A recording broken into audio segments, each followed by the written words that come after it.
আপনারা দেখছেন 99 নিউজ বাংলা। বদলাবো আমরা।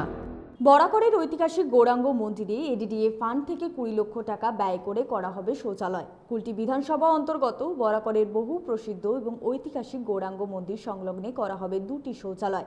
এডিডিএর ফান্ড থেকে 20 লক্ষ টাকা ব্যয়ে এই শৌচালয় করা হবে। এই কাজের সূচনা করা হলো সোমবার বরাকরের गौरांग मंदिर। यहाँ एडीडीए का तरफ से लेडीज और जेंट्स का कॉमन टॉयलेट बना जा रहा है। ये मंदिर में जो प्रोग्राम होता है साल भर का, उसमें बहुत आदमी आता है तो दिक्कत होता है, इसीलिए उन लोग की सुविधा के लिए इसमें लेडीज का अलग से जेंट्स का अलग से टॉयलेट बना। कितना का फंड है दादा? ये 20 लाख का फंड है। प्रत्येक दिन मंदिर प्रांगणे आसेन बहु भक्त, तादेर सुविधार्थेर जोन्नो এই শৌচালয় নির্মাণ করা হবে। অনুষ্ঠানে উপস্থিত ছিলেন এডিডিএর ভাইস চেয়ারম্যান উজ্জ্বল চট্টোপাধ্যায় সহ বিশিষ্টরা। কুলটি থেকে বান্টি খানের রিপোর্ট, 99 নিউজ বাংলা।